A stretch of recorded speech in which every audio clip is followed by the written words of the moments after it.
mic test check. Hello.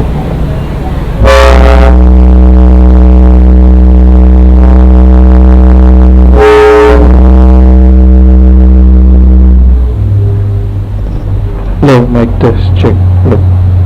Hello. Hello.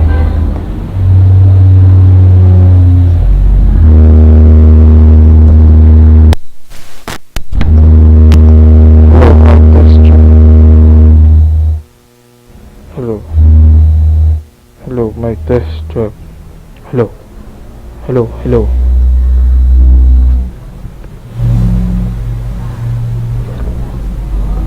Hello, mic test check.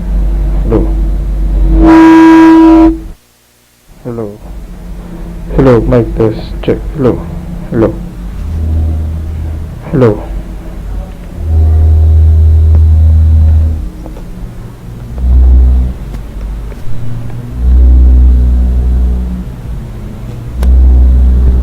Hello, hello, hello, hello.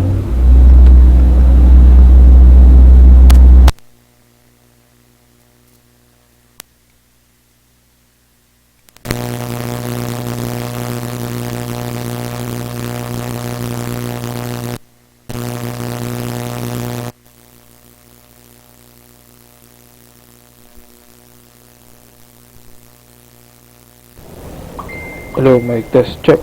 Hello. Hello, mic test check. Hello, mic test check.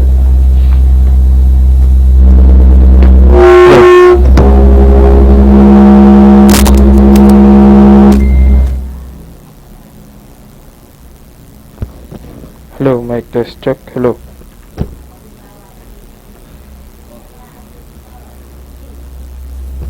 Hello, mic test check.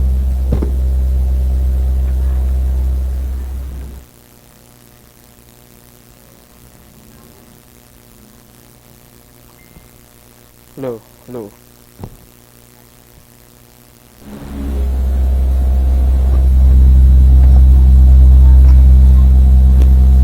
Hello, hello, mic test check. Hello, mic test check. Hello, hello, hello.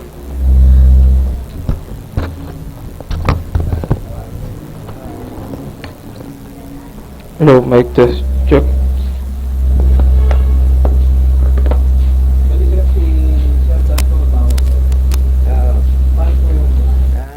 Papatawag mo yun.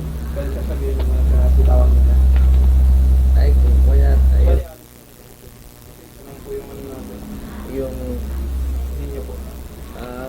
hindi, ano yata, magpo-phone din yata siya eh. Apo. Bali, paano po nasabihin? Ah, Bali, pasasabihin mo na siya na ano? hindi, alam niya na may mga phone din akong ano eh.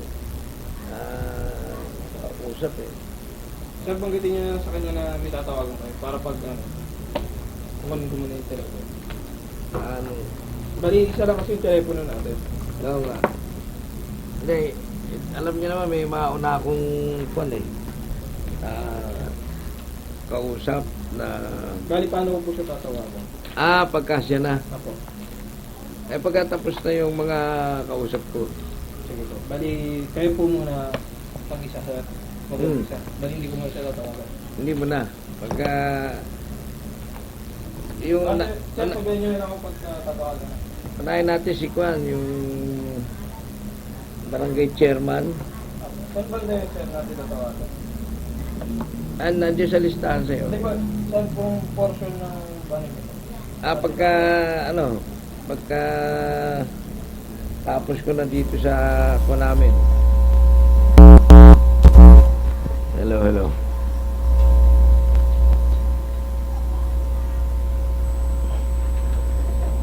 Ito yung pagka ano na yung pagkatapos na nung kwan no itong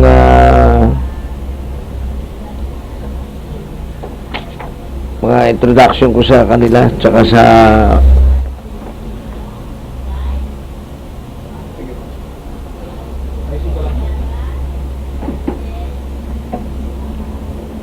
dito sa ano, bago mag-trivia. Ha? Pag-signalan niyo lang ako, sir, kung sila tatawagan. Wag gano'n. Pagka kung sino yung nandiyan sa listahan kasi, nauna yung Dr. Dr. Perez. Pero unahin mo dyan yung Chairman Tebes. Sige po. Maling chairman muna. Yung Barangay Chairman 1. Lagyan mo 1, oh. Tapos 2 yung Doktor po. Eric. Eric muna. Hindi, yung una, yung Barangay Chairman Tebes. Sunod yung Eric. Kapulong. Apo. Tapos pangatlo yung Erwin Perez. Ayun, oh. Medyo mahaba-haba ang ano. Alam na po nila, sir, na tatawag. Mga kausap ko yan. Kaya nga, may mga oras sila eh. Yung isa, alauna, gano'n.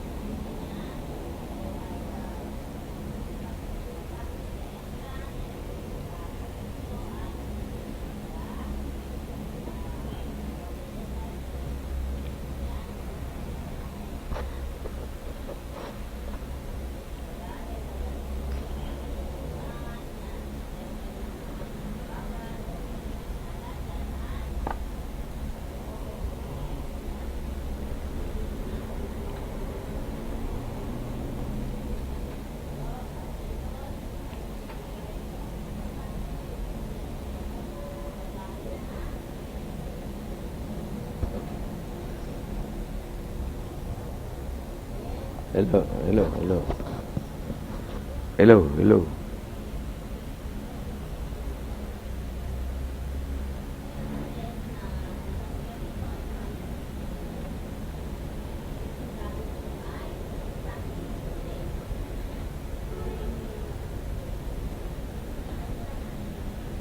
Nasa naman yung landline, ano? Ikaw na lang ang ano. Sige, sige.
Pinoy, talaga yan. Kay Pasqui, kay Danny at kay Willie Juan. Pinoy, talaga yan. Nakikinig ang buong isang bayanan. Pinoy, talaga yan. Kay Pasqui, kay Danny at kay Willie Juan. Pinoy, talaga yan. Nakikinig ang buong isang bayanan. Simula alas 4 hanggang alas 5, magbasa ka ng dyaryo, tumutok sa radyo, kasama ang tatlo sa araw ng linggo. Mga maaasahan na tunay na katoto. Kung meron kang issue at mga komento, kung meron katanungan, pwede kang magreklamo sa programang talagang #1 sa estasyon na maaasahan. Huwag mahihiya na ito ay banggitin, sigurado na ikaw ay papansinin. Ang talakayang talagang kakaiba. Kung nakikinig ka, Pinoy kang talaga. Pinoy, talaga yan. Kay Pasqui, kay Danny at kay Willie Juan. Pinoy, talaga yan. Nakikinig ang buong isang bayanan. Pinoy, Pasquin, kay Danny at kay Willie Juan Pinoy talakayan, nakikinig ang buong isang bayanan. Ang ating gobyerno ay walang ginagawa, kaya ang kahirapan ay lalong lumalala. Kawawa naman ang lahat ng dukha na hanggang ngayon isang kahit isang tuka. Ang ating kalikasan na di maiiwasan, kahit na anong gawin siguradong mababawasan. Ng bahay sa lakas ng bagyo na walang ginawa kundi ang mamarwisyo. Ang ating komunidad, probinsya o syudad, hindi na-aaseso kung walang abilidad. Bata o may edad siguradong mahuhuli ng mga pulis, PNP, Intel, Cavite. Mahilig kumiskate, walang warrant o pares. Ang dapat sa inyo, ang tsapa ay inaalis. Kaya ang panawagan ko sa ating Pangulo, gawin nyo ang lahat para ang tao'y di sumuko. Pinoy talakayan, kay Pasquin, kay Danny at kay Willie Juan Pinoy talakayan, nakikinig ang buong isang bayanan. Pinoy talakayan, kay Pasquin, kay Danny at kay Willie Juan Pinoy talakayan, nakikinig ang buong isang bayanan. Pinoy talakayan, kay Pasquin, kay Danny at kay Willie Juan Pinoy talakayan, nakikinig ang buong isang bayanan. Pinoy talakayan, kay Pasquin, kay Danny at kay Willie Juan Pinoy talakayan, nakikinig ang buong isang bayanan. Pinoy Pinoy Pinoy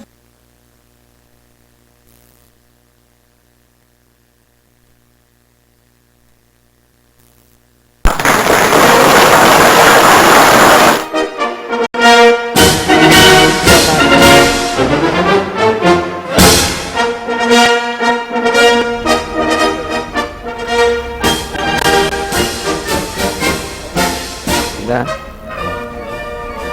Ayahay, isang mga pagpalang tanghali sa lahat mga katoto, Luzon, Visayas, Mindanao, na ating masugin mga tagapanood at taga-subaybay sa ating palatuntunan dito sa Kakampi Online sa programang Talakayang Pinoy. Tuwing araw ng Lunes at Miyerkules sa ganap na ika-12 ng tanghali hanggang ika-2 ng hapon. Ngayon po ay araw ng Miyerkules mga katoto, ika-10 ng buwan ng Agosto 2016. Narito po kami ngayon mga katoto upang pagpasiglahin ang inyong pananghalian sa pamagitan ng paghahatid ng mga pinakasariwang balita sa loob at labas ng bansa, mga balita sa ating kapaligiran, hatid ng ating mga guwaping at energetic na field reporter na sina Katotong Ernie at Eddie Buwan, kaya din si Katotong July Pudok, kabilang na si Katotong Albert Wanson Lawin mula po sa Middle East, kung saan bibigyan din po natin ng pansin ng mainit na issue sa kasalukuyan. Ito po ang inyong Katoto Pasquin Natividad at ang dalawang guwaping na aking kasama o katandem dito sa broadcast ay hindi pa po dumarating. Alam nyo na, mga pangkaraniwang dahilan ay matraffic. At kung may tatlong itlog, ngayon po ay bibi na. Kwek, kwek, kwek. Kami po ang tatlong ito na naging pato na quick, quick, quick. Batid nyo ba mga katoto kung bakit naging pato? Itanong po natin sa ating mga katotong katandem na si Engineer Willie Watt. Kayo po ay tumutok lang mga katoto at pakibahagi sa loob ng 2 oras na talakayan, balitaan at huntahan na tiyak na kapakipakinabang. Kami po ay kasapi ng kapisanan ng mga broadcaster ng Pilipinas. At ngayon mo mga katoto, hindi ang ating pong ka-broadcast na wala pa rito ay ating kasamang si Danny Qualizer Sulueta at ang simpatiko at matalinong si Katotong Engineer Willie Wan.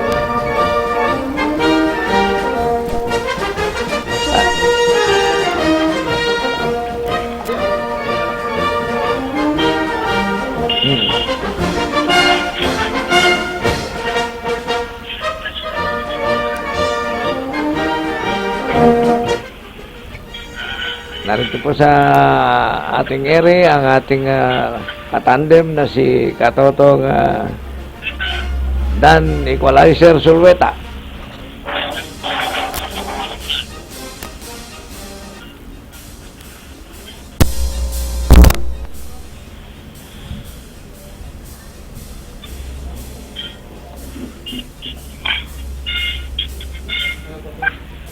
Okay na? Okay na po, sir. Kausapin niyo.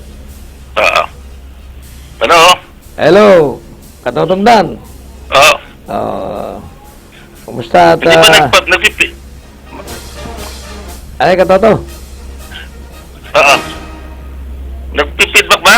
Wala naman, wala. Pero, Okay. Maganda, malinaw ang dating. okay, sige. Pakilala ka, Katoto, at bagamat mahuli ka nag-ere ka, ang ating pong tila uliran ng walang malay. Muy guapito di Castillo Loy, batang-bata, at batikang kolumnista, iniidolo ng lahat. Alam ba ang ating Katoto, Dan Equalizer Sulweta. Okay. Ay, magandang hapon po. At,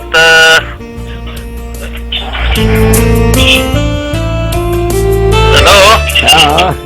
Background Medyo pala ka. nakamonitor ako dito. Na-delete yung yung broadcast no? Magandang hapon, tanghali po sa ating mga suki, no? At, pasensya na po at hindi tayo nakarating dyan sa live broadcast. Pero andito po at nakamonitor po tayo sa ating programa. At kayang-kaya ni Partner Paski. Partner? Katoto. Kayang-kaya mo yan. Maya-maya lang, engineer. Basta idol ko kayo.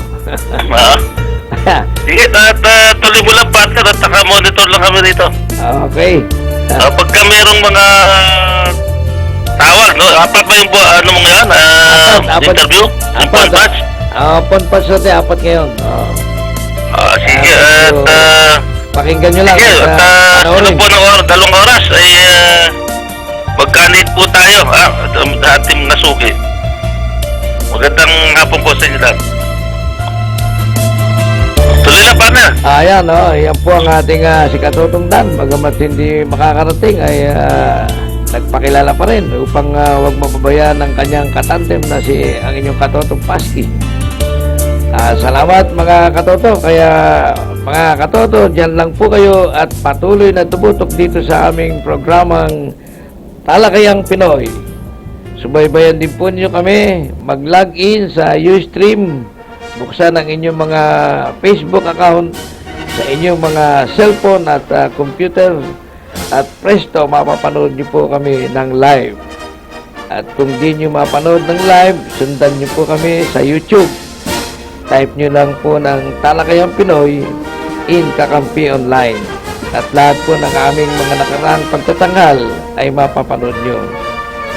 Naanyahan po namin din kayo na makapagtalakayan sa amin o kaya kung may mga suliranin kayong ibig na idulog ay pwede po kayong tumawag sa aming himpilan sa mga numerong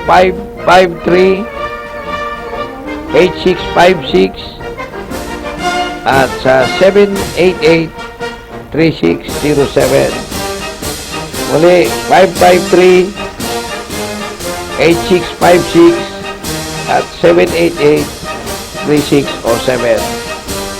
Kaya mag-text sa smart number ng inyong Katoto 0928-735-4919 0928-735-4919. At handa po kaming kayo'y paglingkuran sa abot na aming makakaya maliban po sa kwarta.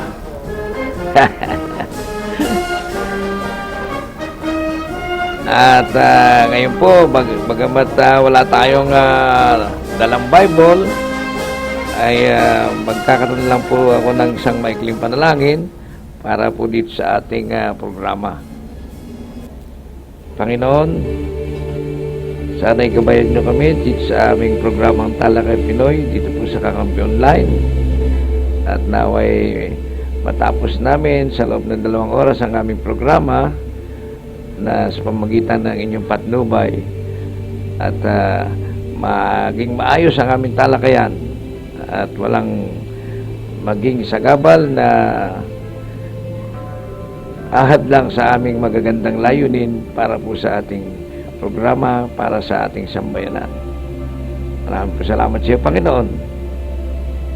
Kayo na po ang bahalang sumubaybay at malalay sa amin sa himpilang ito ng Kakampi Online. Mga katoto, batiin ko muna ang ating mga dapat batiin, partikular na ang aking kamag-anak, pamangkin na si Deos at Eileen family, isang may-ari ng Mang Inasal sa branches na Laguna, Paco, Manila, 11th Avenue ng Grace Park at Sangandaan, Caloocan City. Ganun din po sa ating katoto na si ating kasubaybay ating araw ng ating programa, araw at oras, na si Katoto Alex Cusina, Estate Trevino, at ang pamilya nito na taga Bureau of Customs. Ngayon din ang ating butihing Customs Commissioner na si Commissioner Nick Paldon at ang kanyang Deputy Commissioner na si Ariel Nepomuceno at itong si Director Rabal ng Enforcement and Security Service. And din ang Chief ng Interpol ng Bureau of Customs, si Major Rudy Gonzales, at itong si SPAS, Colonel Marlon Alameda, at ang ating magiting na District Commander ng MICP Bureau of Customs, si Captain Ticoy Gutierrez, at ang ating District Commander naman ng Custom Police sa airport, si Teniente Reggie Tuason. Hindi sa ating classmate na sa President 101 na ngayon ay District Governor ng Rotary International District 3810, ang ating katutong si Governor Ernest Yuyek, ang All-Star President. Siya po ang matagal na nating kasama sa Rotary International District 3810, partikular na sa aming Rotary Club ng Leong Ginto, Manila, na sa ngayon ay pinamumunuan ng ating pinsan na si President Rod Natividad, na isang principal o punong guro po ng Tipa High School. Hi to Coast Guard Commandant Rear Admiral William Melag, ang isa pong masugid at masipag na namumuno ngayon sa ating Philippine Coast Guard. Hindi ng ating mga kasama sa Rotary Club sa Philippine Coast Guard Auxiliary na pinamumunuan po ng aming National Director na si Vice Admiral Valentin Preto Jr. Partikular na ang aming Squadron 104 na pinamumunuan naman ng aming Director Squadron Captain Carlos Anacta, at sa lahat ng mga opisyalis at kasapi ng PCGA or Philippine Coast Guard Auxiliary. Hi to beloved, my only wife, Lourdes, at mga anak. Kumusta rin kila Christina at Neta, sa lahat ng mga kapatid at kamag-anak, sa mga may kaarawan, nagdaos ng kaarawan. Mabuhay po tayong lahat. Hindi naman ang ating katoto, classmate Engineer Willie Wan, na sinabi ko sa inyo malilate dahil nakatulog yata sa manibela. Pati ka katoto.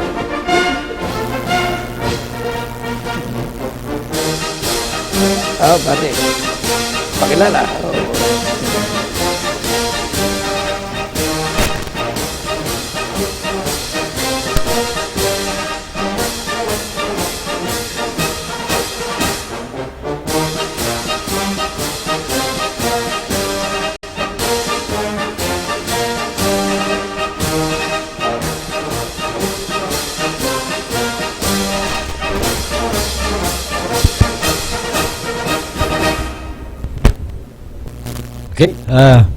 Magandang tanghali po sa inyo lahat. Ako, talagang natatapat talaga na pinag-aaralan ko yung traffic. Lalo na kanina, nagkaroon na ng hearing sa Senado tungkol sa emergency powers na hinihiling ng Malacanang ng Pangulong Duterte para magkaroon ng solusyon dito sa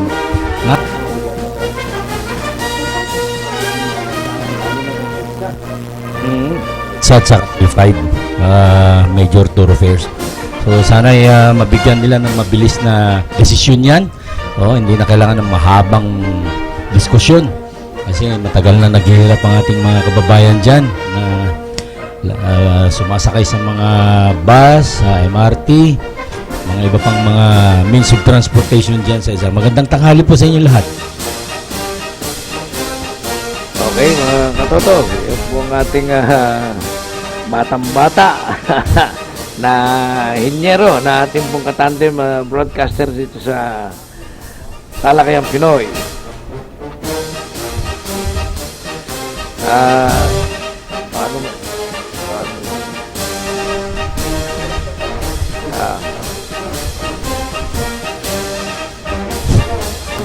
Balita tayo.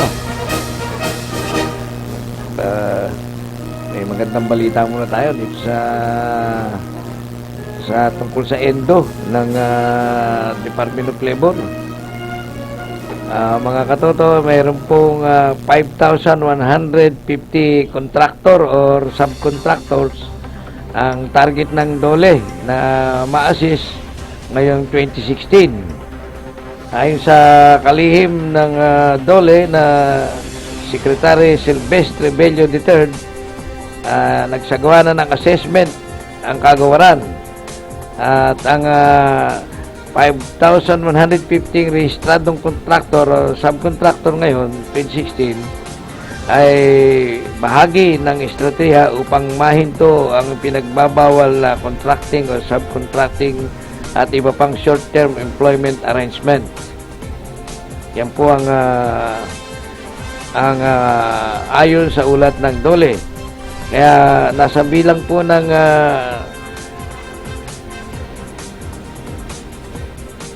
26,194 ang principal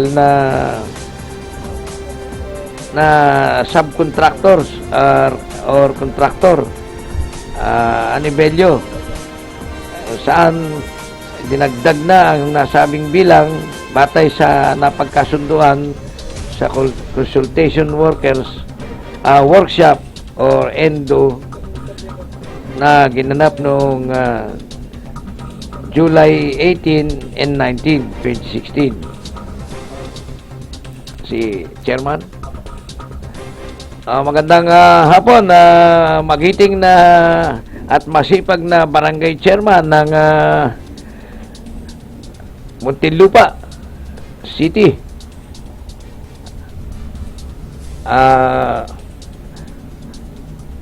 Bati ka muna, katotong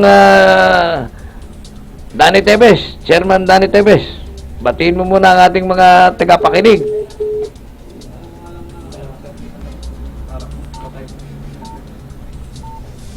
Putol.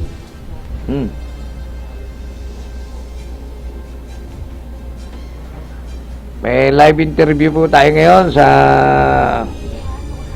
ating magiting na chairman ng Barangay Putatan na si Chairman Danilo Tevez.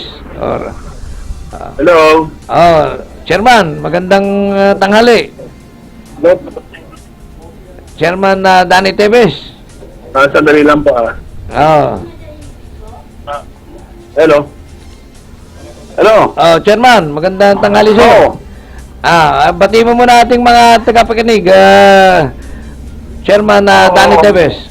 Isang magandang tanghali sa ating mga kabayan na nakikinig sa Talakayang Pinoy. ni Katotong Paki. Talakayang Pinoy, Kakampi Online. Talakayang Pinoy online. Kakampi Online, Katoto.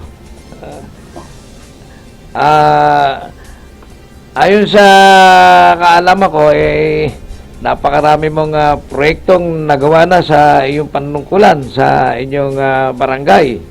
Oo. At isa sa naipagmamalaki natin ay kayo ang kauna-unahang barangay or ikaw ang barangay chairman na nagpasimula ng tinatawag na bilang suporta sa ating Digong Duterte. Oo. Katotog chairman, Opo. ilan ba ang sa total na napasurrender mo na sa mga drug user, drug tulak droga? Droga. Yung Ang ating lahat-lahat na ibigay na surrender pila sa atin ay umabot ng 432. At sila ay kusang loob na sa ating barangay. At isa na rin sa pinakiusapan natin sila para wag mangyari ang mga nangyayari sa ibang lugar ay makipag-ugnayan sila sa atin sa punong barangay at sa mga barangay council ng Putatan. ayun, itong ginawa mong ikaw ang kauna-unahang barangay sa Muntinlupa City na nagboluntaryong nagpa-drug test sa iyong mga opisyalis. At tapos lang lahat ng ating empleyado ay pinadrag sa pamumuno ng lingkod bilang punong barangay.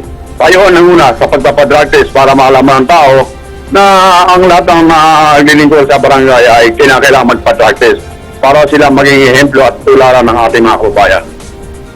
Magandang simulain niya na katoto bilang suporta sa ating Pangulong Siyempre. dapat tularan ka ng hindi lang sa barangay ng Muntinlupa, ng buong Pilipinas, di ba? Dahil nakakatuwa namang ganyang marinig natin ng isang namumuno o bilang barangay chairman na siya pang nagpasimula na voluntaryong i-drug test yung mga kagawad o council or lahat ng opisyalis ng kanyang barangay. Kaya Hindi lang naman kami, ang punong lungsod natin si Mayor Jimmy Presidente ay nagpa-drug test din. sa kanya mga empleyado, sa mga empleyado ng punong ng pamalang panlusod. Ganda pala. Hindi lang yung barangay nyo ang nagsimula, pati ang butihing alkalde. Nauna yun. Di maganda at sana ay masuportahan nyo ng maayos ang ating Pangulo sa kanyang magandang proyekto, layunin. Batid ko namang nasa iyo ang ang tanda dahil alam kong matagal ka nang naging kapitan ng barangay, bumalik ka lang muli at natawag dito sa mga proyekto ni Pangulong Digong na patahimikin na itong mga gumagamit ng illegal droga at particular na ang drug lord, mga big time drug lord, ano ba? Kaya katotong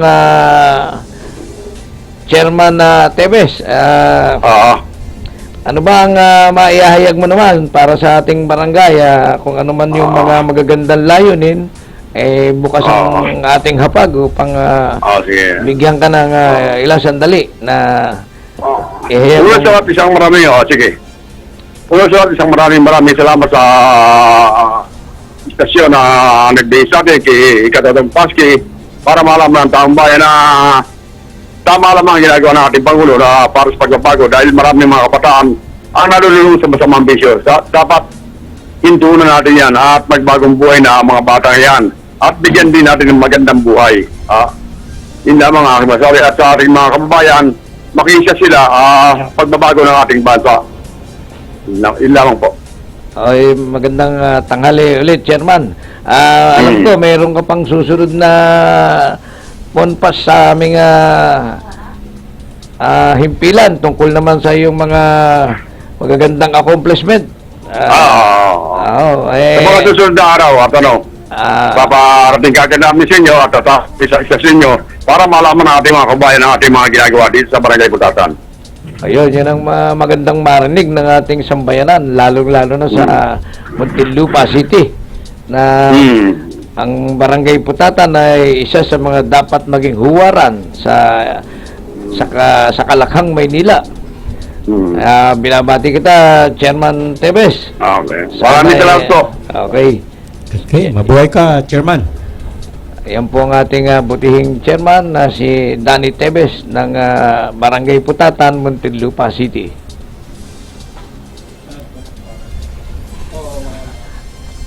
Yan konti. Tuloy ko muna itong balita sa labor. Sige, tuloy mo lang. Medyo mahaba Tuloy po yan. natin mga katoto.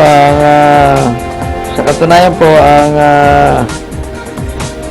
dinagdag din na may 416,343 na manggagawa na nagtatrabaho po sa nabanggit na kontraktor at subkontraktor. Ang ilan sa mga rehistradong kontraktor at subkontraktor ay dati nang na-assess ng DOLE sa mga regional offices, sa mga tanggapan ng DOLE sa mga region. Kaya ang illegitimate contractualization o ENDO ay isang kasunduan na nagpapatupad ng labor-only contracting sa iba o kaparehong kasunduan kung saan ang trabaho ay tinakda sa maikling panahon para sa hangarin na makaiwas sa mga batas panggawa tulad ng security tenure, self-organization at collective bargaining at ibang karapatan ng mga manggagawa. Pinaliwanag din ni Secretary Bello na kinikilala ng kagawaran ang legal na contracting arrangement tulad ng pagkuha ng project base ng manggagawa sa industriya ng konstruksyon, pagbibigay ng janitorial at security service at iba pang kasunduan na kinikilala ng labor code at mga umiiral na batas. Pinalam din ng kalihim na sa ginanap na consultation workshop or ENDO, bumuo na ang mga opisyal ng DOLE ng action plan upang mabawasan ng ENDO ng 50% bago magtapos ang taon. Kabilang sa estratehiya o sa action plan o 100% assessment at reassessment sa pangunahing sektor tulad ng hotel, food chain, manufacturing, malls, agricultural plantation at corporate farms. 100% assessment at reassessment ng lahat ng kontraktor at subkontraktor, pag-i-issue ng bagong patakaran sa lahat na ipatutupad na artikulo, Articles 106 hanggang 109 at Article 293 hanggang 296 at ang pagbibigay ng 100% tulong sa mga naepektuhang magagawa. Upang tiyakin ang kooperasyon ng iba't ibang sektor, nakikipagpulong ang kagawaran sa mga pangunahing industriya upang hingin ang kanilang opinyon at mungkahi upang mahinto ang illegal contractual at ENDO. Dumalo sa consultation workshop on ending ENDO ang mga opisyalis mula sa Bureau of Working Conditions, BWC, Bureau of Labor Relations, BLR, Bureau of Workers and Social Concern, BWSC, Planning Services, Labor Communication Office, National Labor Relation Commission, National Conciliation and Mediation Board, National Wages and Productivity Commission at ang 16 na Regional Director. Sila po ang nagkaisang nagsidalo sa isang workshop ending o ENDO na nagkaroon po ng mga konsultasyon ang ating pong Department of Labor para maiyayos po at masuporta ng ating Pangulong Duterte sa kanyang planong ENDO o wala na pong sinasabing tatanggalin sa loob ng 6 na buwan na mga manggagawa. Okay, classmate, Okay, magandang balita yan yung binasa mo, classmate, dahil alam naman natin yung mga kababayan natin na mga na manggagawa, no, sa mga lower ranks ay nahirapan kung minsan hindi tuloy-tuloy yung kanilang hanap buhay, yung trabaho nila. So pagpasok ng Pangulong Duterte, ayan, pinasok niya yung programa na yan na bawasan na o wakasan na yung mga end of contract na yan, no? Hanggang 5 buwan lang dati, 5 buwan ng 5 buwan, palit na naman.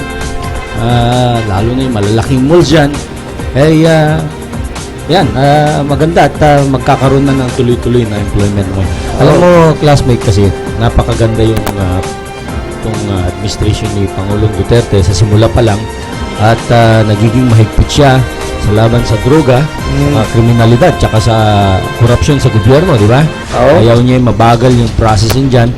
Ito'y magdudulot ng mabilis na ika nga o kaya magbibigay ng magandang signal sa mga investor, no?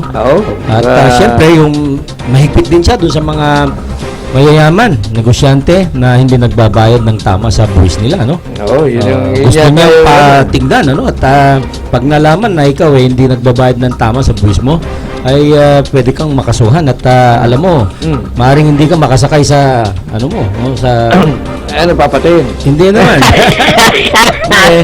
Hindi ka basta makaalis.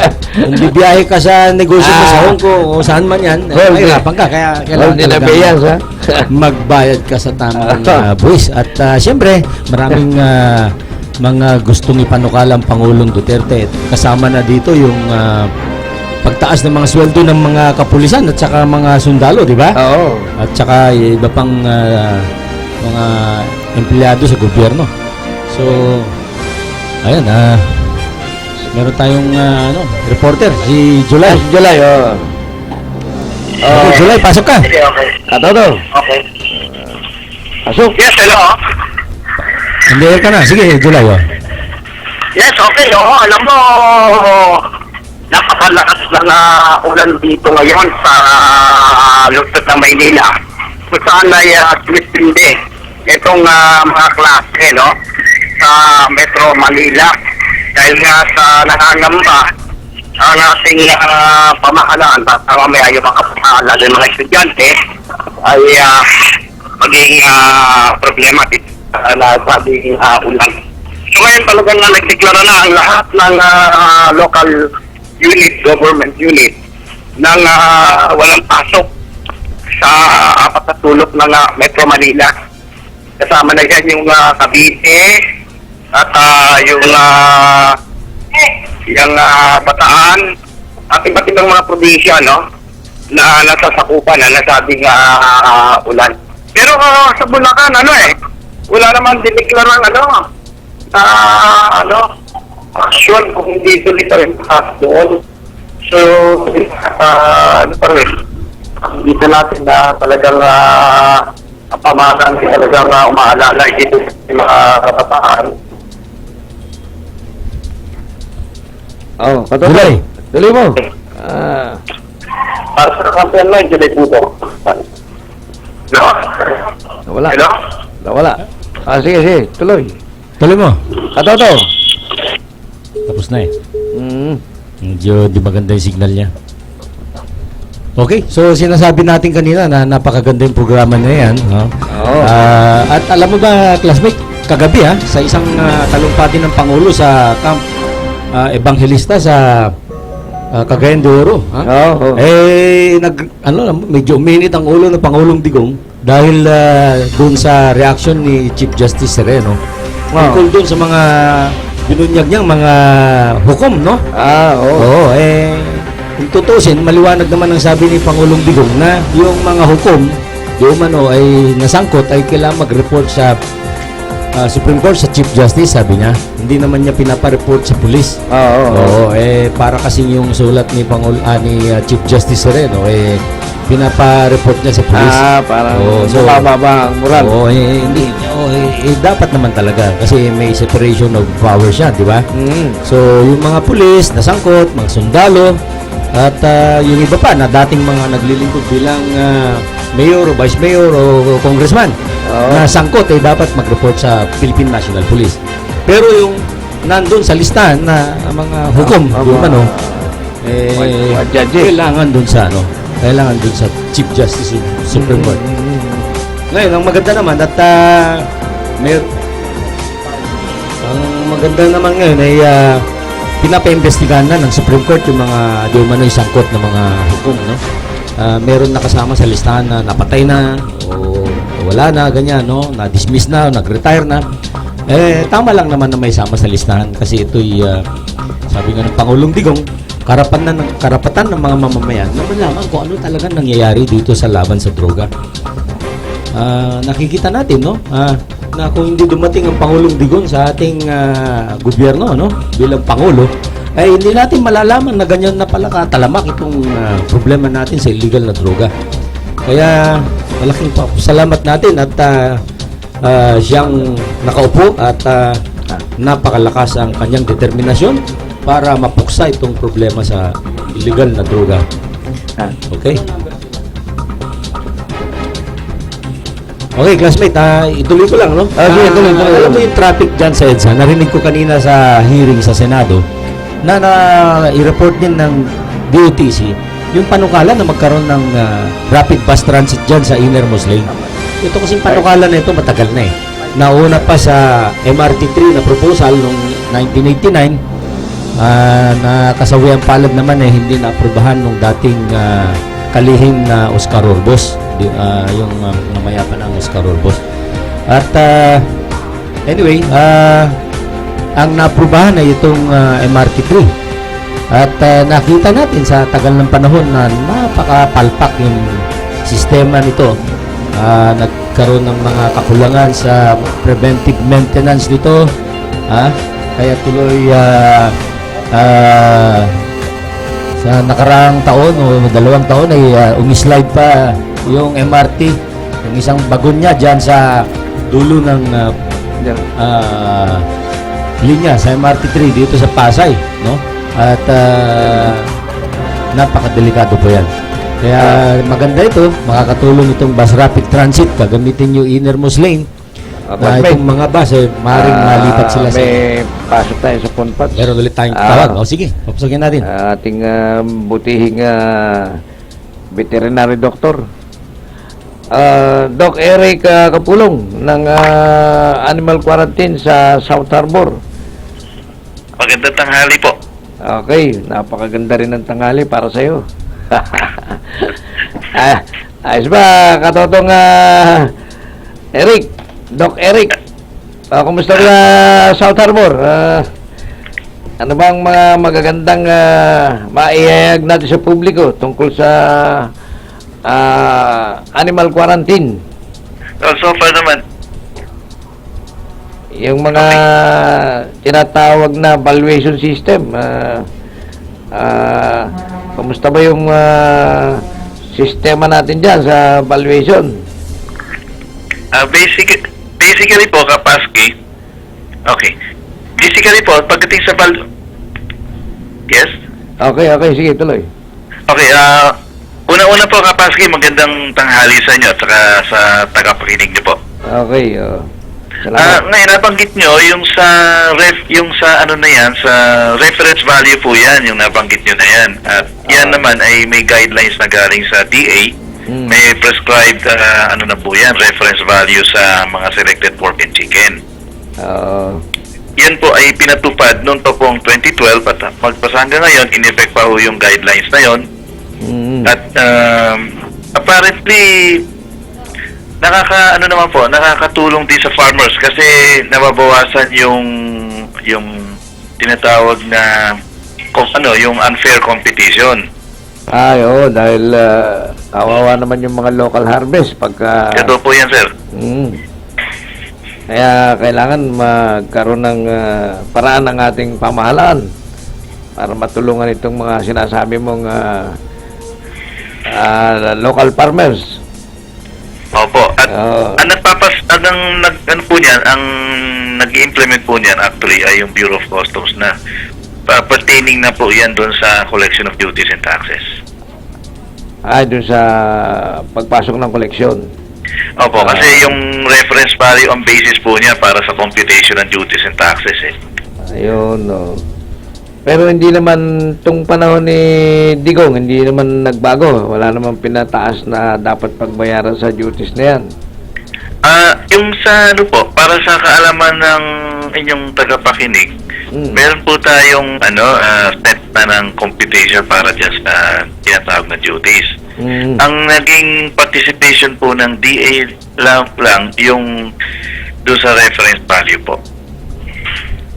Ay, sa reference value system, Yung evaluation. po yung presyo ng yun po yung presyo ng karne ng manok at baboy doon po sa origin. Pero magkano yung binibili na rito pagka nakarating na dito sa Pinas? Yung mula sa presyo ng port of origin, magkano kaya ang pinapatong naman dito sa atin? Ako sir, medyo ano po yan, yung tanong na yan kasi yan po ay sa jurisdiction ng Bureau of Customs. Pero po para po sa proper perspective ng inyong tagapakinig. Yun pong tinatawag na reference value, yan po yung halaga ng bawat kilo ng karne ng baboy at manok sa per kilo basis at dollar po yan. Dollar rate. Dollar rate. Opo, at siyempre pagdating po dito, kinocompute pa po yan ng customs officer para po magawa ng corresponding computation naman para po sa duties na i-impose para dyan sa inangkat na yan. Ano yung dapat pagbayaran na duties? Opo. Yung mga panahon ng sinasabing season o peak season ng inaangkat na mga karne ng manok at baboy, ano ba yung mga panahon ng buwan na malakas ang parating ng sipit niya sa Pilipinas? Actually, Kapaski, yung season na tinatawag na yan, yan na po yung sa mga bear month na September, October, November, at saka December. Meron din naman mga season din na matataas din, kaparis ng months ng January. Malakas pa rin yung dating nun, mga hanggang January.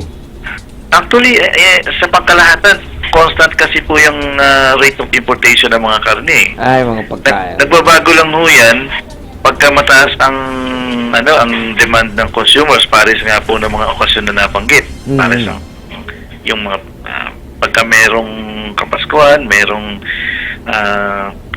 special occasions, mga ganyan na talaga naman nagpapataas ng demand. Yung may idea ka ba doon sa mga reaper ban na kung ilang buwan ang taning ng Bureau of Customs dito para i-forfeit o kumpiskahin kapag hindi na ilabas sa pier o sa ATI ba yung sakop nyo, no? ATI. Okay. Nasagutin ko po yan, Kapaski, sa abot na nalalaman ko. Kasi yan po ay customs jurisdiction. Pero pagkakaalam po namin dito, sa quarantine, pag yan ay, simula nung time na nag-lodge na sila, para makapag-transact sa Bureau of Customs, nag-lodge sa E2M system, dapat within 1 month or exactly 1 month from the time ng lodgement sa E2M system, so pagkakaalam po namin, dapat na-proseso na po yan. Pag lumagpas po doon sa taning na nabanggit, classified na po yan as an overstaying cargo. Overstaying cargo. Yan po yung experience namin, lalo na sa mga kaso ng karne. Eventually, dinidispose na po. So, mayroon po yung additional grace period na pinaprocess din po sa Bureau of Customs para lang ma-establish na yan po ay wala nang interesadong partidos na gusto pong mag-redeem at eventually yan po ay forfeited in favor of the government. Yan lang po yung time na pwede nang i-dispose yan. Ayun. So meron po kami mga procedures para maisakatuparan po yun, yung disposal na in accordance sa AO9-2010, yan po ay dapat na i-destroy. Hindi. At meron po pong dalawang pamamaraan, pares ng return to country of origin at saka reshipment to a third country. Pero hindi pwede itong ibenta sa market pagka ganun katagal na at napurpit ng gobyerno, hindi na ito pwedeng ibenta pa sa market o pribado sektor. Tama po yan. Yan po yung nakasaad doon sa Administrative Order number 10 po. Ayun, oo. Doon sa parte naman ng bilang veterinaryo, chief ng animal quarantine dyan sa South Harbor, ano ba yung ipapahayag mo sa ating publiko na yung halimbawa pag-iingat sa mga pagbili ng mga pagkain ng karne na kung mayroong mga sinasabing food and mouth disease, ganon, pwede bang bigyan natin ng idea ang ating mga tagapakinig? Okay. Gusto ko lang pong ipabot sa inyong tagapakinig, Kapaski, na magmula doon sa farm sa country of origin, dumadaan na ho ng dumadaan na po yan sa regulatory measures doon sa country of origin. At meron din po tayong reglamento na dapat mag-register muna sila sa Bureau of Animal Industry bago sila makapagparating dito sa atin. Ayun. So yun po yung simulain doon, yung registration requirements. Para po masiguro na doon pa lang sa country of origin, wala na po tayong ma-encounter na may kaso ng foot and mouth disease, avian flu, at iba pa po mga sakit na nakaka-apekto sa ating industriya ng pagpamanukan at pagpapabuyan. Ayun. Pag naman, sinakay na yan sa barko doon, sa country of origin, meron pong health certificate na in-issue per container or cargo basis. So, yan po ang magagarantya na yung produkto ay fit for human consumption until its arrival dito sa port. Na kung saan naman po, pagdating dito sa port of entry, kahit saan parte po ng Pilipinas yan, basta sa all major ports and seaports, mga ganyan, airports and seaports, lahat po yan, yung meat products na yan ay mag-undergo ng inspection, quarantine inspection po. Sa inyo na yun, yung trabaho na ng animal quarantine yun. Opo, trabaho po ng animal quarantine in coordination with the Bureau of Customs kasi meron din pong kasabay yung mga quarantine officers na customs examiners para po doon sa sa pag-i-inspection ng karne, kung titingnan doon kung tama ba yung labeling niyan, yung labels kung tama doon sa cargo declaration, saka pa po yung organoleptic status niya ang tawag po namin, kung saan yan ba ay may natutunaw na, yan po ba ay may discoloration na nangyayari, yan po tinitingnan ng inspector habang nasa sa DEA po. And then pagka naman compliant naman yung produkto base doon sa cargo declaration at saka sa organoleptic testing na tinatawag, saka lang po yan ma-release. Makiklear muna po. Kiklear muna ng quarantine at saka po i-release ng Bureau of Customs. Ganun. Maganda pala ang kwan. Mahigpit pala ang protection natin sa pagkain, Hindi basta palalabasin ng hindi malinis o angkap na para kainin, Yan naman po, Kapaski, ay sa ibang bansa pinapatupad din po yan. Kung ano po yung procedure natin dito, ganun din naman yung pinapatupad sa ibang bansa. Meron silang, kung saan po meron silang documentation, inspection, at saka clearance din ng quarantine officer sa mga ibang bansa po. Halos pareho lang ang trabaho. Halos parehas din po ang procedures na pinatutupad ng quarantine officer sa mga ibang bansa naman din. Maraming salamat sa iyo, Doc Kapulong. Naman po. Para kung ano man, may nais ka pang ibahagi sa ating mga tagapakinig, you are welcome. Pwede kang maghahayag ng magagandang karanasan mo dyan sa bilang hepe ng quarantine sa South Harbor. Okay. Well, gusto ko lang po i-assure sa inyong tagapakinig na alam po natin na consumer naman din ng mga meat products po sila.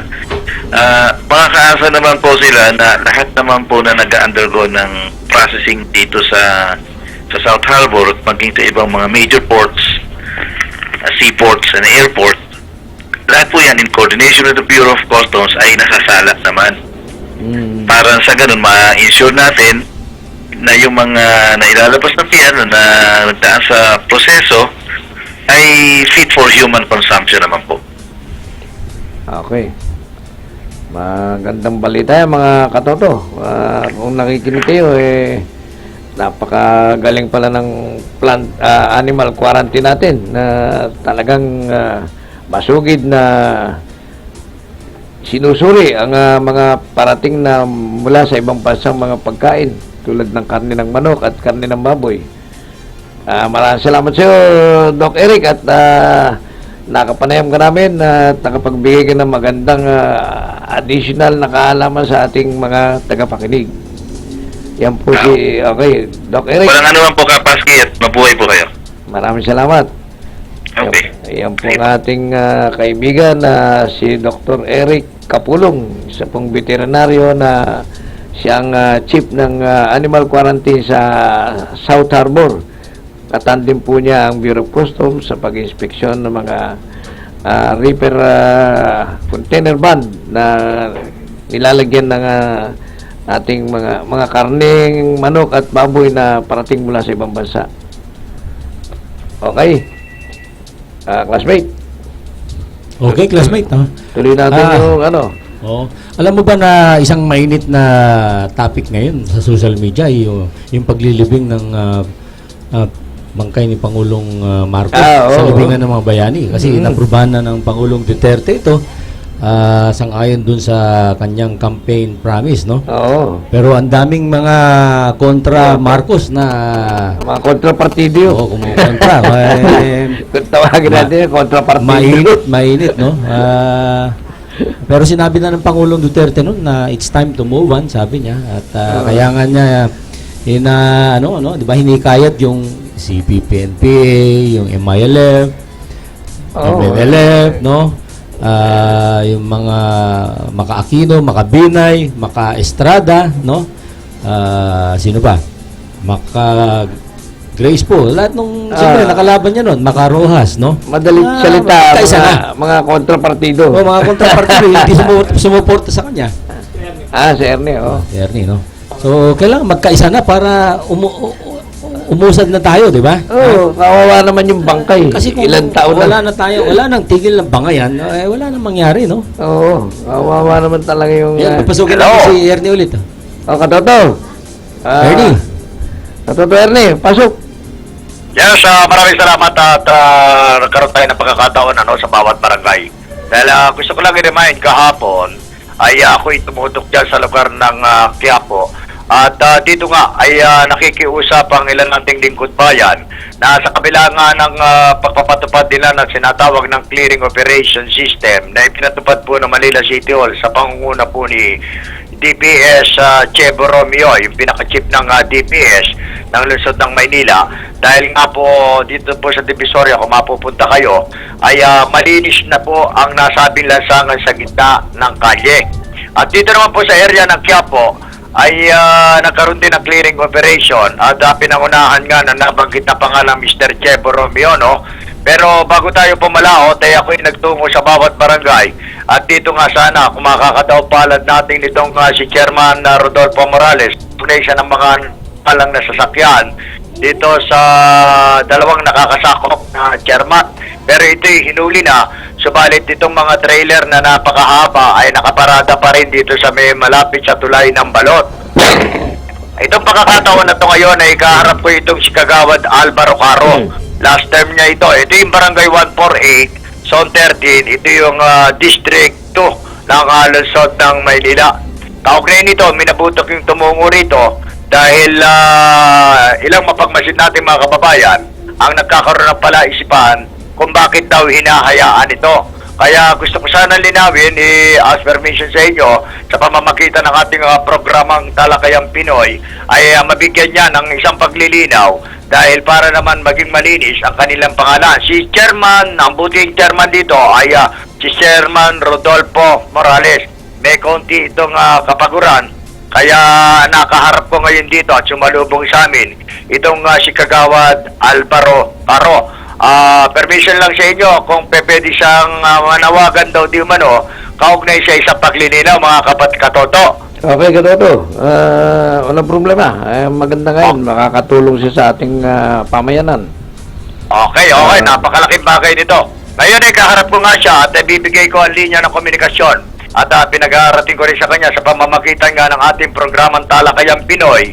Yan nga sa TV website ay maiparating niya yung nasabing karaingan nila dahil sila ang nalalagay sa alanganin. Si Kagawad Alvaro Caro, magandang hapon po sa inyo.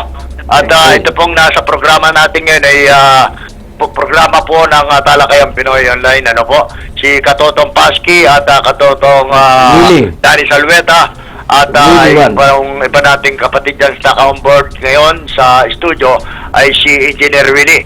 Magandang hapon po, nasa inyo po ang pagkakataon. Ito po siya, Katotong Paski, Katotong Danny Salveta. Okay.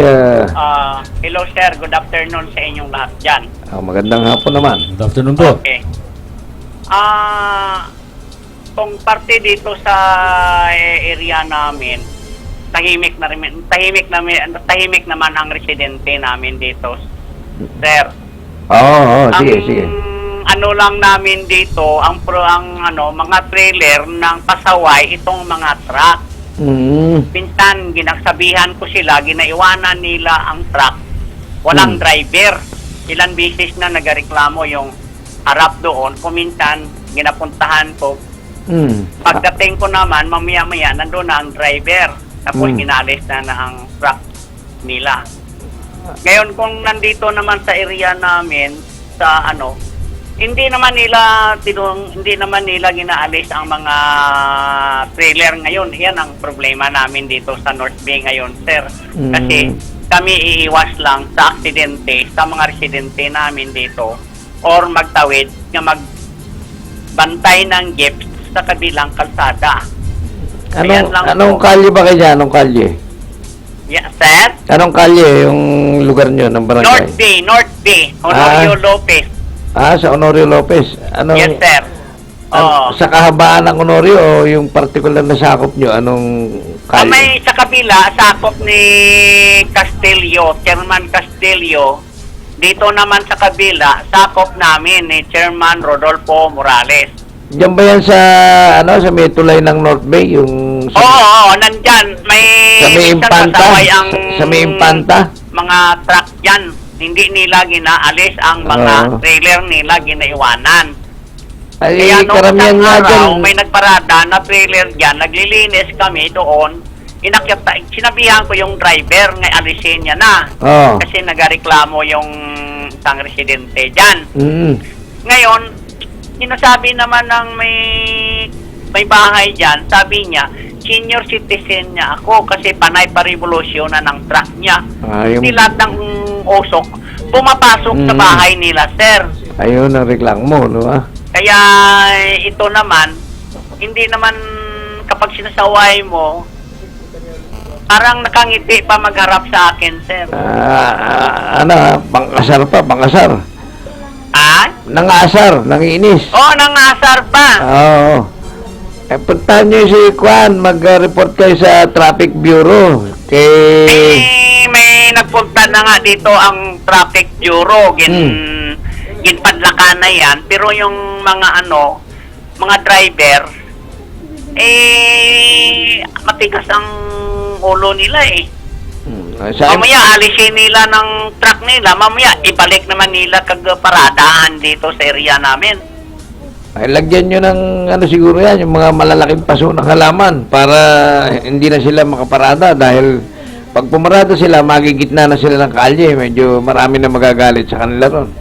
Ayun nga kasi kami umiiwas lang yung barangay namin sa aksidente dito sa mga residente at tumatawid na nagbabantay ng jeep patungo papuntang Divisoria.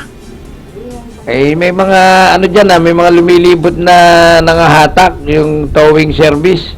Ang towing service nila, sir, madiliit, hindi kaya hatakin tong mga container na malalaki. Hindi, iba na sistema ngayon na ginagawa nila, hindi na hinahatak. Nilalagyan ng lock doon sa pinakaring ng gulong. Pero sa ngayon, ginahatak na nila yung mga truck. Gina-impound na nila doon. May impounding na. Kasi meron siyang... Pero yung sa kanila naman, pagbayad naman nila, mamaya-maya babalik na naman sila sa parada naman dito sa area ng North P. Ay, tawagan natin ng pansin yung MMDA tsaka yung Traffic Bureau. Paliwanag natin yung mga ginagawang kamalian yan. O, sige. Ha? Ayun lang, Okay, kagawad. ayan lang natin. ang ginano ko. Sandali, okay, paibigay ko to sa kay Ernie Juan. Okay? Sige. Yes, sige, sige. mga katoto. Okay, Oh, katoto. iyan ang ilan lamang sa gusto nilang liwanagin. Bilang kagawad dito, si Kagawad Alvaro Caro, na barangay 148, Zone 13, ikalawang distrito ng lungsod ng Maynila. At ako nagpapasalamat dito kay Malu, Ronas bilang ano dito. At siguro sa Mother Day, makakaharap po si Chairman Morales, Katotong Paski, Katotong Danny Solueta. At welcome naman to, kaya lang may konting kapaguran nito, kaya hindi ko na inabala. Sa paglililaw lang po yan sa mga lingkod bayan na idinalaga rito sa nasabi lugar ng barangay 148 at Zone 13 na kung saan ay nililinaw nila na hindi nila itinotolerate yung ganitong gawain na basta na lamang ibabalagbag yung mga trailer na nakaparada mismo sa kanilang nasasakupan. Isang panawagan din na pinaabot ng mga lingkod bayan katulad po ni Major Jangyagi na nananawagan sa ilang pasaway sa kalye na wag na munang isama ang damdamin sapagkat ito inaayos ng isang organizer. Ito yung Organized Vending Project na pinangunahan naman po ni Nilo Piñaflor maging sa Divisoria. Isa sa ayos naman po. Siguro sa Mother Day, yung mga kapatid natin Pilipino Muslim, may tinawagan din ako sa pamamagitan ng Talakayang Pinoy na gusto rin nilang iparating ang kanilang karahingan, Katotong Paski, Katotong Danny Solueta at Engineer Willie. Ilan lamang yan, baka meron kayong pwedeng ibigay na opinion sa ating mga kababayan, mas mainam kung mamomonitor nila tayo. Okay, sige. Tawagan natin ng pansin yung mga taga-Traffic Bureau at saka sa MMDA para matulungan yung barangay na laging iniinis o inaasar ng mga may-ari na sasakyan dyan. At tagdag ko pa rito na meron din nagbigay na impormasyon sa akin, isang certain na maliklik, maliksi. Ay inaalam ko kung siya ay connected nga sa nasabing pagpapatupad ng batas trapiko. At ito naman ay sa Balansi Panig na Katiwira na Katotong Danny Solueta, Katotong Paski, Natividad at Katotong Engineer Willie na binabalansin natin lahat ng impormasyon nating nakukuha dahil hindi tayo basta kumakapit at with proper investigation nga kung siya nga ay konektado sa nasabing pakikialam daw di umano sa pagpapatupad ng batas trapiko. At binabanggit nga rito yung Maliksi. Siguro sa Mother Day, hanapin ko rin si Maliksi kung siya ay talagang konektado sa nasabing pagpapatupad ng batas trapiko. Kano din ang panawagan ni Major Jangyagi sapagkat gusto ko informa sa inyo dahil ngayon nga nagkaroon ng redondo yata at dito si Police Superintendent Jackson Tullaw ay papalaot na. At ilalagay na sa ibang responsibilidad na departamento. Kala ko retired na. Hindi. Ang balita ko, sa informasyon ko, si Police Superintendent Jackson Tullaw na nakatalagas ay ilalagay sa masa. So, sa masa? Ang papalit data, itong si Renel Pasto na nanggaling naman sa Station H Santa Mesa. Sa Station 8? Station 8. Kaya siguro pagkalugad namin ni Amiya ng konti, dahil pasang-pasa na rin ako, ay kung may pagkakataon makuha natin ang Julie, commander dito na itatalaga, mas maganda. Tumatanong natin kung anong prioridad niya. Sapagkat yung mga kapatid na Pilipino Muslim ay hindi naman abot yung kaalaman sa pagpapatupad na. Huwag naman magagalit na tatapon piniliwanagan pa sa pamamagitan ka ako ng Talakayang Pinoy na bukas para po sa sigaw ng mga bayan ng tao ay welcome kayo sa interrespect rate na bilang paggalang lamang.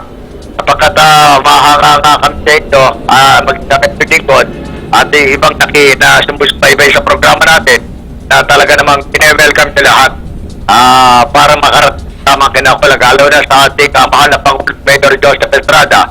Ang inihit ng tama dahil nila sa mga kapatid natin Pilipino Muslim sa Divisoria sa Carriedo ay mabigyan sila ng konting kalayaan para matugunan 3 beses ng araw ng kanilang mga pagkaya. Okay. Pero siguro, mamaya na konti, kung aabot pa tayo, Oo. kung pa tayo ng team leader nila, Sige, ng sige. Filipino team at makautap, makataw palad ko sa mother team, makaharap na. Take note lang, ang pangalan ni Chairman Rodolfo Morales, ano? Okay. Barangay 148, Zone 13, District 2. At ito ay kailan lang ay nakausap ko na. At hanapin ko lang si Mr. Malu Ronas. Okay. At dadalik kayo sa kanyang tahanan.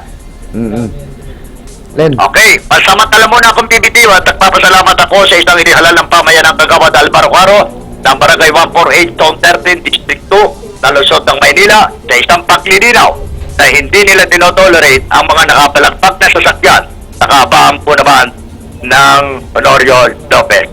Para po naman sa Talakayan Pinoy Kakampiolain, dito po naman ang inyong lingkod, Ernie Buwan, reporting. Okay, thank you. Okay, Katoto. salamat Ernie. Katotong Ernie. Salamat po.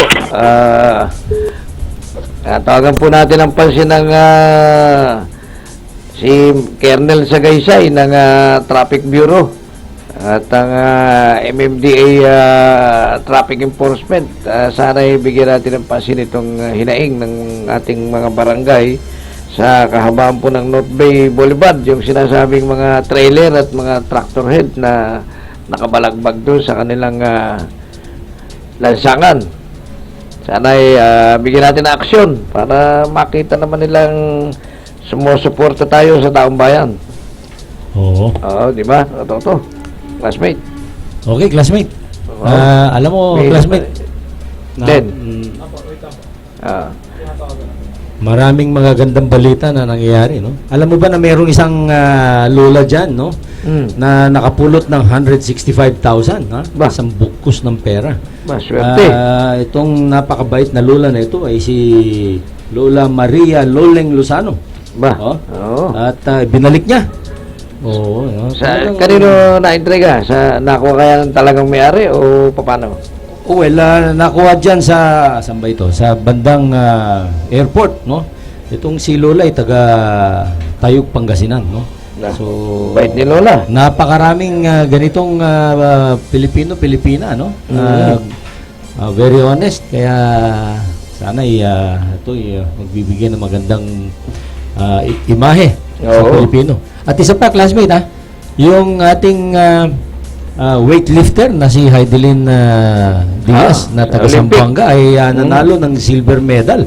Ayun, Oo, ayun. base sa batas mabibigyan siya ng 5 milyon na Yung award, no, ng gobyerno. pabuya ng Oo, ating pabuya. pangalan, no? At malamang yan, meron pang mga free housing yan. Baka malamang meron din magbigay ng libreng sasakyan. Kaya yun, isang napakagandang balita.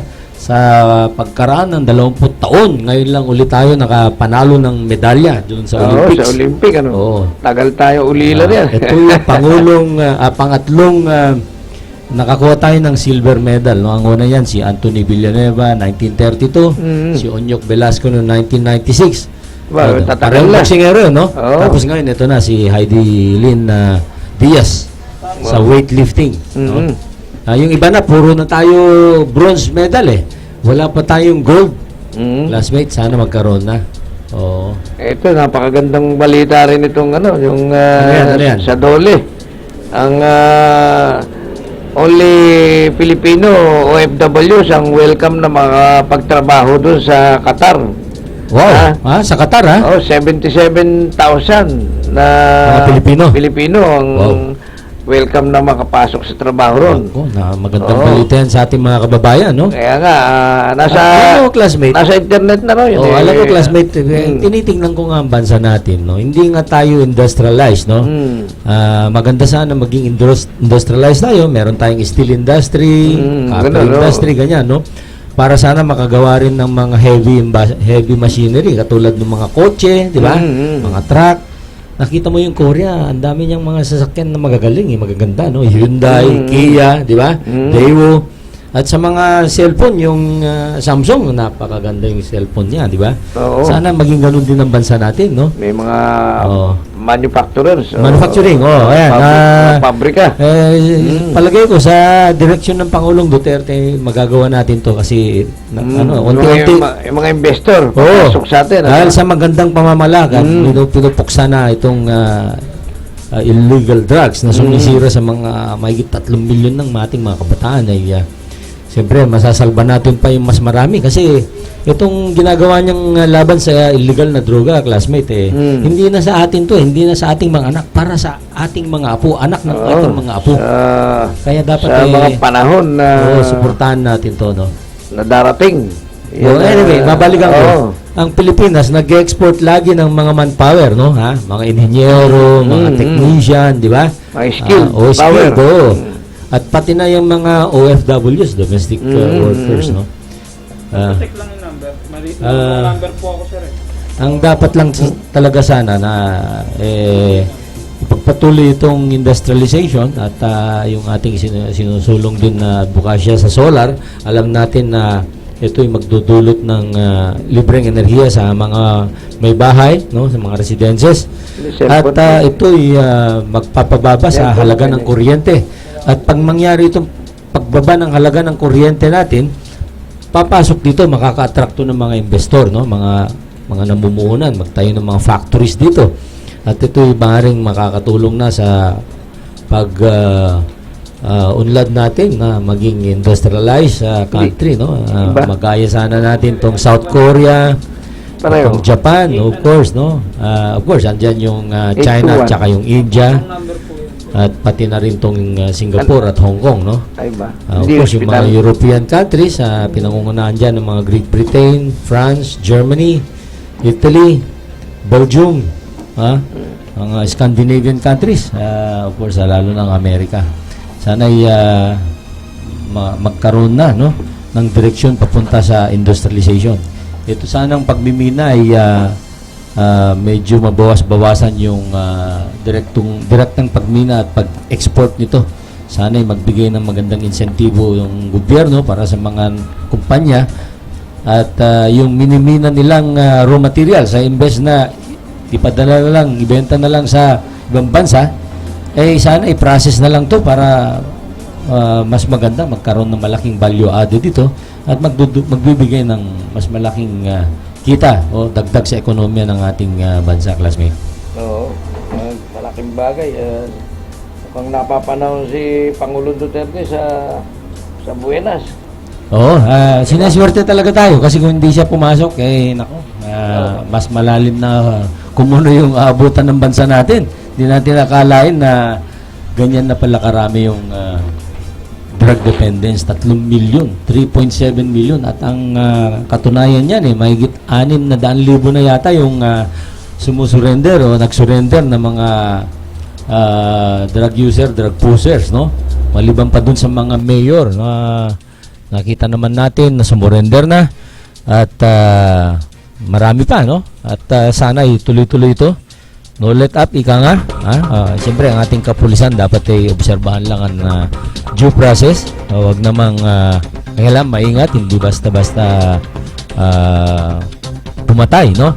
Maliban lang kung sila may lagay sa alanganin, no? Kung lalaban itong mga suspect sa drug pushing nito, drug trafficking.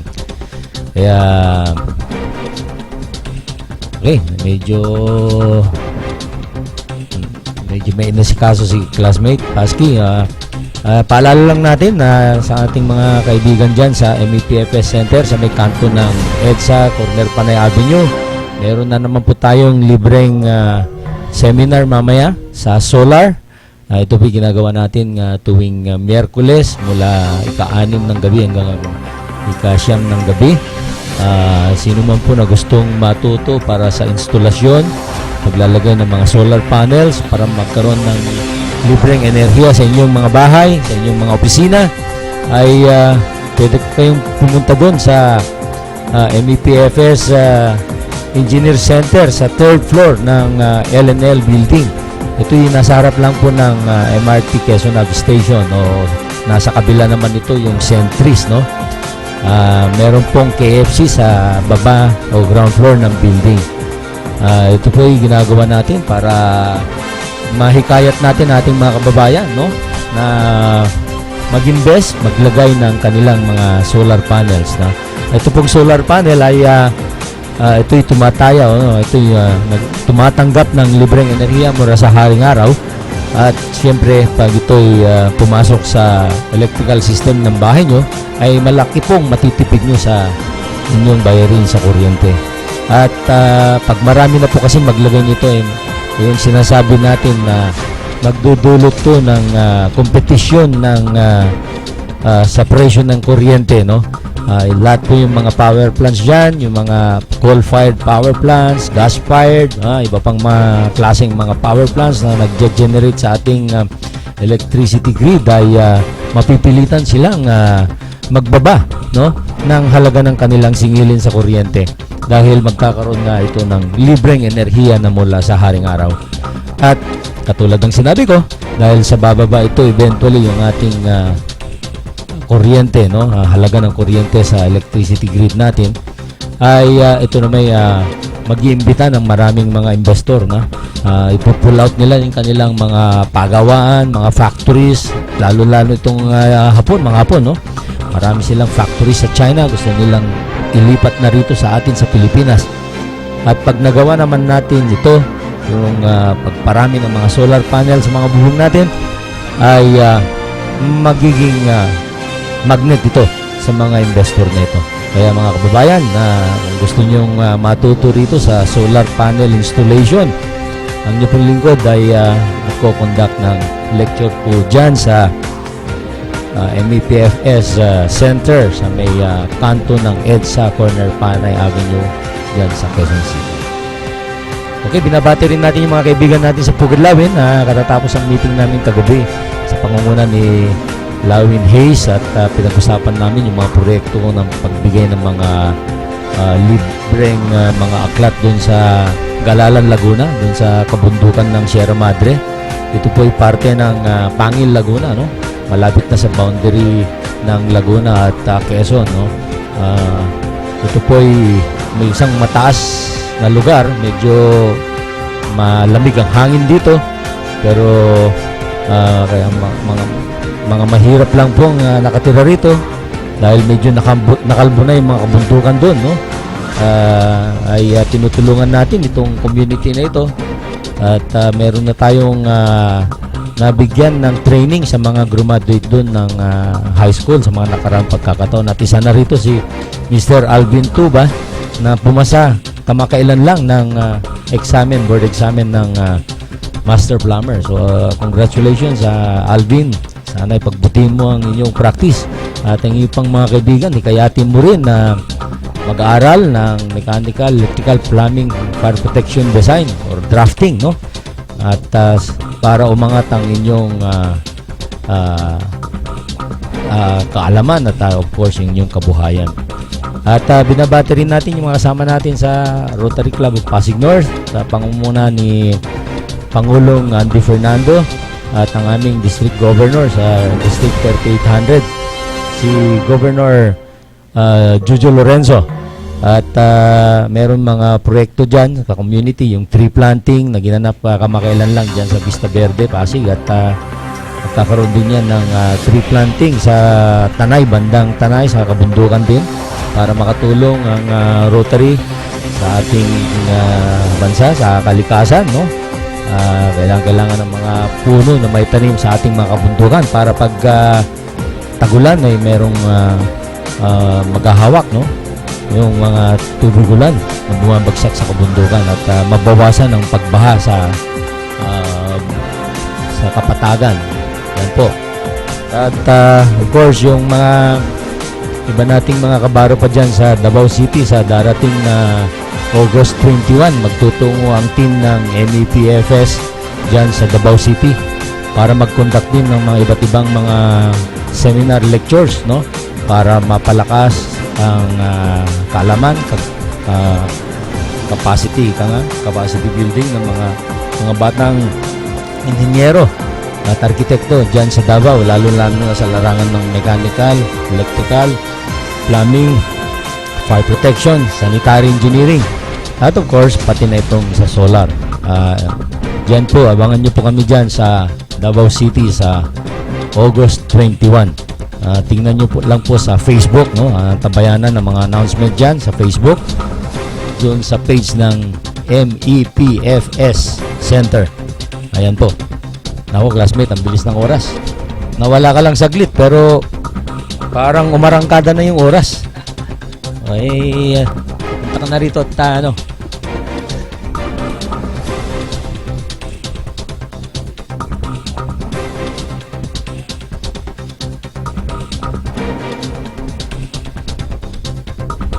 Okay ba? Oo nga eh. So, maganda ka na sa extra natin, classmate. Oo. Natin to.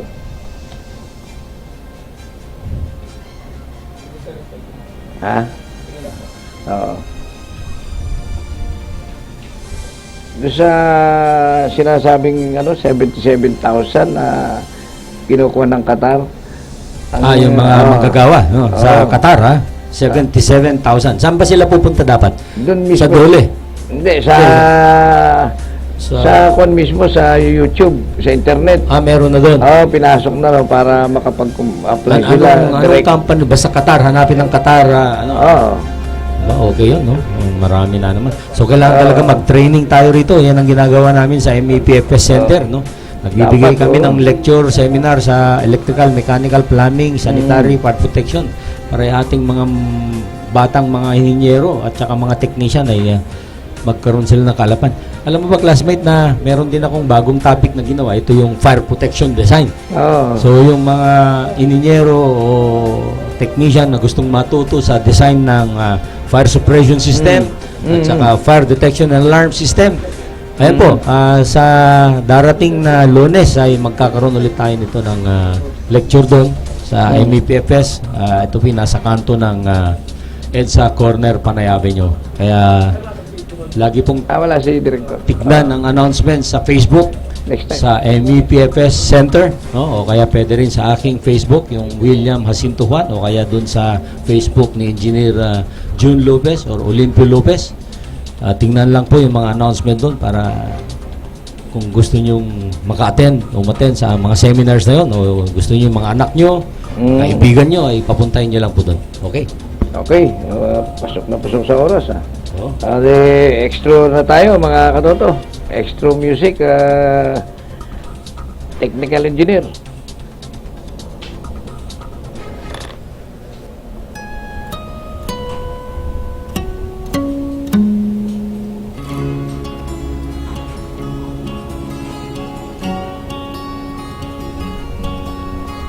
At natapos na naman po ang 2 oras nating talakayan at huntahan. Huwag po sana tayong magsawang sumubaybay sa amin tuwing araw po ng Lunes at Miyerkules. Ganitong oras din at himpilan. Panginoon, nagpapasalamat po kami sa isang araw o 2 oras na iyong pinahiram sa amin. Maraming salamat po sa mga biyaya ng buhay na ipinagkaloob ninyo sa amin sa araw-araw. Huwag po sana kayong magsasawang patawarin ang aming mga kasalanan. Maraming salamat po sa inyong patuloy na pagmamahal, pag-unawa, pagtulong at paggabay sa amin. Nawa po ay basbasan niyo kami ang programang ito upang kami patuloy na makapaglilingkod sa inyo at sa aming kapwa. Ang lahat po ng papuri at pasasalamat sa inyo. Ito ang aming samo at dalangin sa pangalan ng inyong anak na si Jesus sa pamagitan ng Inang Birheng Maria. Amen. Miyerkules po ngayon, mga katoto, araw po ng simba sa Baclaran sa ating mahal na Birhen Maria, Immaculate Mother. Magsimba po tayo at mag-ingat, mga katoto, sa buong maghapon at magdamag. God bless us always. Ito po ang inyong kaibigan, Katotong Paski, na nagpapaalala na tayo ay pantay-pantay sa batas ng Diyos at ng tao. Ipaglaban ang matuwid, laging alalahanin, walang tagumpay na makakamtan kung hindi pagsusubikapan. Ito naman po inyong lingkod, Engineer Willie. Pagpatuloy natin ang wagas na paglilingkod sa ating kapwa at ang Panginoon ang bahalang magbalik. At Panginoon, sana po'y palakasin nyo, basbasan, gabayan ng Pangulong Duterte para may pagpatuloy niya ang mga programang maganda para sa bansa. Sa ngalan ng ating magaling at masipag na technical engineer na si Katotong Allen Soto, hanggang sa susunod na Lunes, magkita-kita at magkarinigan po tayo. Mabuhay ka, Pilipinas! Mga bagay na dapat mong makita.